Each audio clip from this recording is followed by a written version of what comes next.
Hey, all you beautiful people. Micah Roquiero here, Mr. Utah Real Estate. Got another podcast. It's been a little while.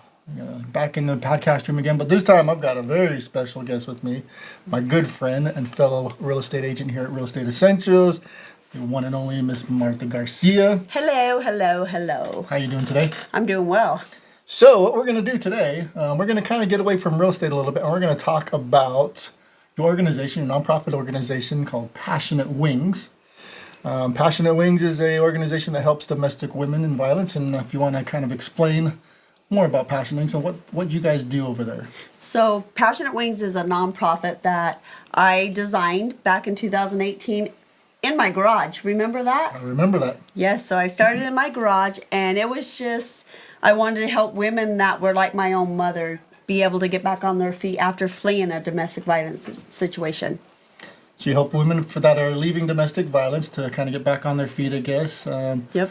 So we do have like a building downtown that when I started in my garage, 5 months later, it just got so big. So we got the building downtown, and it's like a 2,000 square foot building, and we just have everything that a woman needs, especially like interview clothing, purses, makeup, just things like that. So we just help them with whatever they need help with. That's wonderful. That's awesome. What inspired you to start doing this? Well, honestly, it took me a long time because people kept asking me, gosh, what is your why and purpose in life? And I was all like, I don't know, maybe I don't have one. But then I found out like my purpose was to be able to start something like Passionate Wings, because I've always helped women my whole entire life. But why I had to dig in, why do I help women so much? And honestly, it started with my grandma. Blonde hair, blue eyes at the age of 13, had 13 children. So with my mother, it's with her being just a little tiny girl, every kind of abuse that you could even think of that's out there, my mother experienced it. So for me to be able to start something like Passionate Wings, to use my mom's pain and her story, we helped thousands of women. Cool. And then, so you're helping these women leave domestic violence situations. What are some of the biggest challenges that these women have leaving these situations? It usually takes around 7 times for them to leave, but one of their biggest challenges is they don't have their own money. They're stay-at-home moms. He's very controlling. Like, it makes her isolate from her own friends and family. So with him in control of everything, that's why these women are so scared to leave. And when they do leave, they're not thinking, oh, I better grab my makeup, I better grab my clothes, I better grab this. Their number one priority is grabbing their children and running out for safety. So when they come to Passionate Wings, we help them get what they need, their clothing, their makeup, and help them get back on their feet. So you offer services such as, like you just said, offering them things that they can get back onto their feet. Like, what kind of things would a woman need leaving in a situation? Like, I'm sure she doesn't have time to just grab her bag, pack up some suitcases. She just leaves, right? So what do you guys give to her that she can use to So first of all, we just give them a hug and let her know that she's not alone. She has us to help her. So we bring her into the building. We let her go shopping. Some girls don't like to wear dresses and heels. And then when you say shopping, this is free shopping, free right? shopping. They don't pay you anything. Nope, they don't pay us anything. So we just help them with like their purses, their makeup, all their hygiene items. You know, some of them don't even have toothbrushes for her and her children. So we stock her up with stuff like that, but mostly like a lot of stuff for interview clothing, interview stuff that she will need. Do you offer any kind of services, like as far as shelters, or do you point them in the direction where to find shelters, or maybe some emotional kind of services as well? So right now we are not a shelter, but all the other shelters that are here in Salt Lake in Utah, they have the women that stay at the shelters, but Passionate Wings has the stuff that they need. So all of the shelters know about Passionate Wings, and we partner up with them because they just come and get what they need and stuff, but we will give them like resources to get some kind of education and stuff like that. You've been doing this for 7 years, not just the 7 years of doing this, but I know you've had some experiences before that. So of all your years of doing this and thinking about it and starting your organization, what's one of the biggest success stories you personally know of? My biggest one is watching my mother finally heal. With her having all that, starting that abuse when she was just a little tiny girl and never getting any help. But all the women that we do help, my mom is finally healing. I can see it in her face. I can see it in her voice. And that's probably the biggest thing I can take out of this. That's great. Yeah. When it's that close to home too, when it's your own mother. Yes.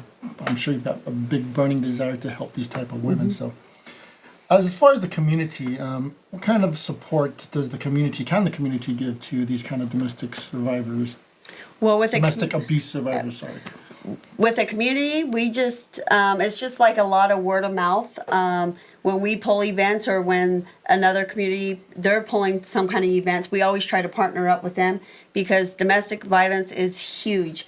Like last night, there was another woman that I just seen on the news that they found her body in the shed. And I remember in January of 2025, we were 3 weeks into the year and 3 women have already lost their lives due to the domestic violence. And that was here right in West Valley, West Jordan. So when we all start getting together, I believe we can actually make a big impact in this world. And that's just the stories we hear about. Yes. I mean, I'm sure there's thousands of others we don't even hear about. That these women are suffering and don't know what to do. Yes. So I love that you're doing this and that they have a place to reach out. So has anyone ever reached out to you prior to leaving the abusive relationship? Yes. And so then we'll give them the resources of what shelters are out there or where to go, or sometimes we're driving out there to get them. We're taking them into Passionate Wings, getting them some stuff, and then we'll take them to the shelter. So we get a lot of women that reach out to us. There's us in the community, myself. I've never experienced that kind of thing. I've never seen it personally. But what kind of misconceptions are there out there about this domestic abuse that we should be aware of? I just think that a lot of people haven't seen it, but then the people that have went through it, the system is really hard for these women to get help because when he beats her up so fast and her whole face is just black and blue, she's missing teeth and everything, she cannot go out of the house. She can't go try to get a job or a job interview because her whole face is black and blue.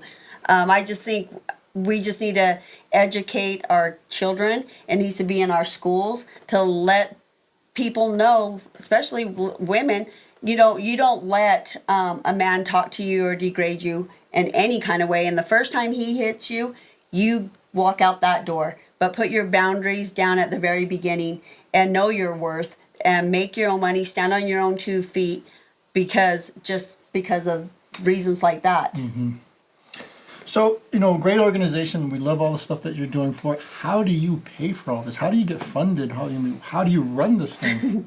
Well, thank God I'm in real estate. So, because with this being my baby, a lot of times when it needed to be restocked or whatever, I'm just using my own funds to do it. But sometimes we do get funded by Larry H. Miller. We get funded by the local 140. So those donations that we get, we go restock up the whole building. Like one year we spent $2,000 just on bras. Because when the women come in, they have nothing. Bras, underwear, socks, nothing like that. So that's what we load them up with. And I believe the space that you're occupying now, was that also donated to you? Yes. So when I opened it in my garage 2018, it grew so fast. I couldn't even imagine how big it would have gotten so fast. So 5 months later, we got a building space donated to us, 2,000 square foot building, and every room is full of shoes, purses, makeup. I do have one room that's in there. It's a very special room. It has like angels and all the flowers. So the women that have lost their lives due to domestic violence, their family members have hung up pictures of these women in there. So it's a very soft but beautiful room. And you're starting to grow that one already. So yes. If anyone out there has space, they can donate. Maybe another location or a bigger location. Reach out. I would love to have a standalone store because right now our building is 2,000 square feet and we outgrown it.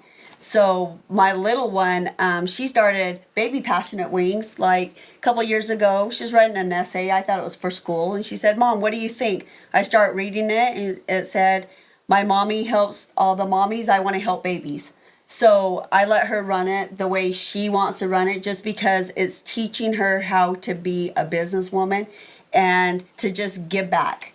So I would love just a standalone store to make the building organized in sizes, because right now it's not in sizes, and that's what we need help with, is organizing. That's pretty awesome that she started the baby passionate wings. So not only are you looking for women stuff for women for donations, stuff for babies as well, right? So what kind of things as far as women and babies are you looking for donations besides money? We'll take the money. She'll take the money.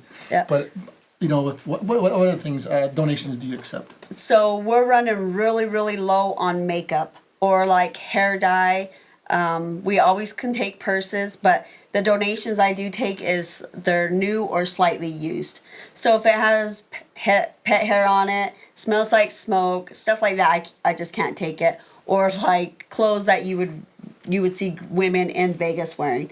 Those little dresses, the 10-inch heels, crop tops, booty shorts, I cannot take. So I am looking for interview clothing. That's our biggest thing. And the baby passionate wings, diapers, wipes, bottles, stuff like that. Cool. Anything that a baby would use, strollers, car seats, toys. Yep, toys. Yeah. So yeah, anything that you when you've got babies that have outgrown everything. Yep. Baby passionate wings might be able to take that off your hands for you. So as far as the community, like government, maybe local law enforcement, or anything, do they support you in any kind of way as well? Right now, we actually support them, like the district court. I'm partnered up with them, so they bring all their women that are going to court and they have nothing to wear. So they'll come into Passionate Wings. We get them their outfits. You know, we get some of them. We give makeovers too. So I would love to give every woman a makeover when she walks in, just to be able to get her hair cut, her hair colored, and stuff like that. So we help out the district court a lot, and all the other shelters out there, women's shelters. We help out them a lot because they have the women, and I have all the stuff the women need. So I'm assuming you don't run this by yourself. No. You have a team, volunteers, right? It's all nonprofit, all volunteers. If anyone wanted to get involved and volunteer in some way, are you looking for volunteers to help you with anything? Yes. So first of all, it's taken me years and years to put my team together because I was looking for people that have the same passion as me, someone that was going to protect the Passionate Wings name, because this is my mom's story, my mom's pain. So it's her legacy. So it took me years to put it together. I finally got a really good team together. But with volunteers, we always need volunteers, especially with organizing. And some women, they love organization. Yeah. Like with me. Organizing. Yeah. With me, I hate folding clothes. I hate doing it at home, so I hate doing it over there. But some women love to do it, so they come into the building and they go to town and they do it. Well, it's what they're doing it for. I think they really love. Yes. So whole folding clothes is a lot easier when you know what you're folding the clothes for, right? Yes. So volunteers to help you with cleaning up, organizing, folding clothes. What about like makeup artists or salons or anyone that would like to donate some of their services to like you said, you do makeovers as well. Do you look for those kind of donations? Oh yes, a lot of salons will call me and give me a lot of hair product, hair dye, but we really need makeup. Like these women, they just don't have anything. When they leave the abuser, it takes them like 7 times to leave them. And a lot of women, they do lose their lives a year due to domestic violence. So the more we can all pull together as a community, the more impact we can make in this world. Nice. Yeah. So if you in any way work with women and women's products and services, and reach out to Martha, maybe you guys can team up and together help out these women that need it. So like I said before, I've never witnessed this kind of a thing. But what kind of signs would you look for? Like if you were to give advice to friends or family or anyone that they may suspect something is happening, what kind of advice would you give them? First, I've always told all my nieces, my girls, my friends, if you get pregnant and you have a baby and you're lucky to be home, a stay-at-home mom, do something. Just don't do anything. When your baby's asleep, jump on that computer, jump on that laptop, start educating yourself, start getting licensed, start getting certified in things, because the more knowledge you have, the more experience. If you have to go out in the real world and get a job, you're going to be able to find a job and stand on your own 2 feet.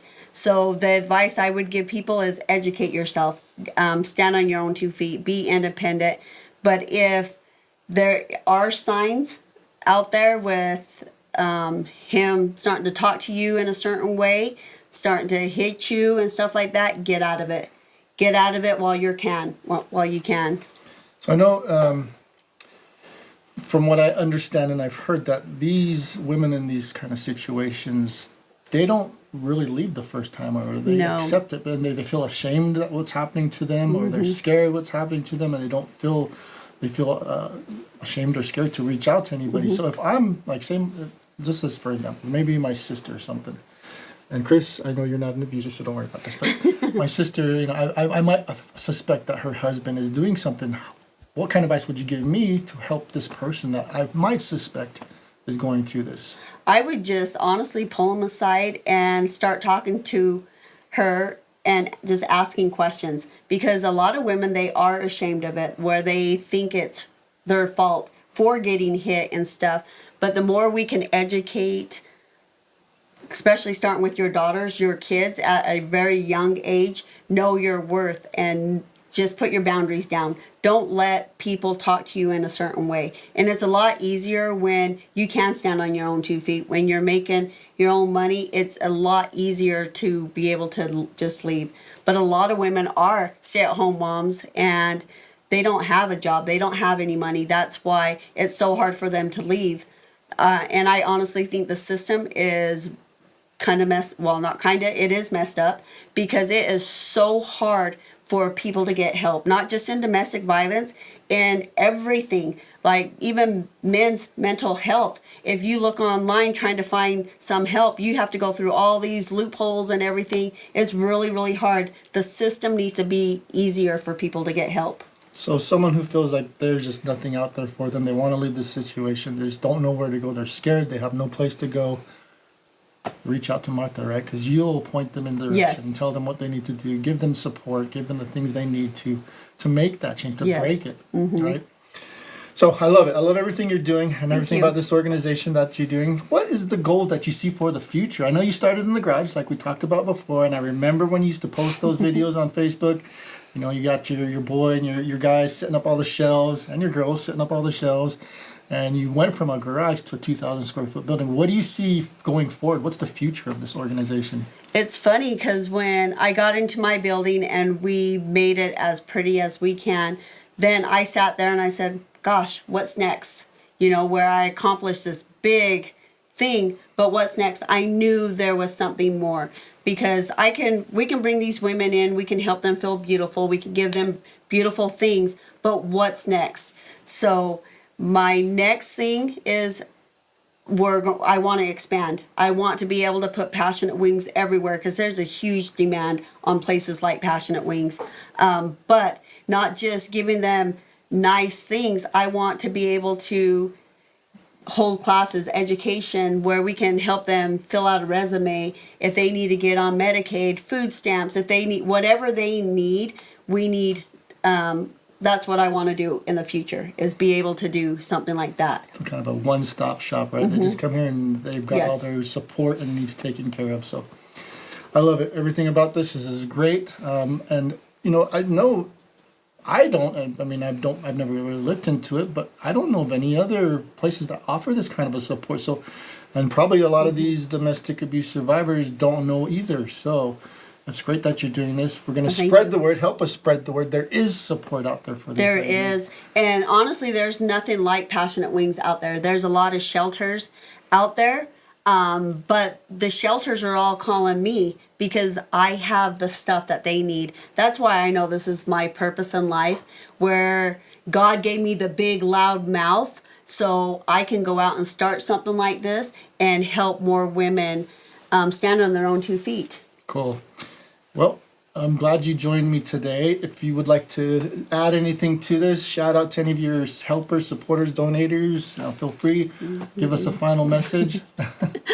Well, thank you everyone that has loved and supported Passionate Wings for the last, we're going on 7 years now. But I believe all of us pulling together, we can make a huge impact in this world. And thank you so much for us finally doing this. It's taken us, what, like 10 years? Yeah. No, just kidding. Well, yeah. I've known Micah now for, gosh, almost over 30 years. It's been a while. Yeah. Yes. So we knew each other back in the day when our separate ways. Facebook kind of brought us back together. Yeah. That's the great thing about Facebook, I guess. It brought us back together. We went and got our licenses at the Yep. same time, kind of did the real estate thing. Yeah, we sold our first house together. Sold our first house together and went our separate ways. And then we're back again together here at Real Estate Essentials. So if you need real estate, Call us. call either one of us. If you need support or you know somebody that needs support for domestic violence, please reach out. And I will leave all your information, my information in the description. So if you want to give her a call, check out the website, shoot us an email, leave a comment here. Go ahead and do that. And then if you're watching this on my channel or your Facebook channel, YouTube channel, why don't you give us a thumbs up, please? Thank you, guys. Subscribe, follow, leave a comment, let us know. But thank you again, Martha. Thank you. Yes. Thanks. And thank you all.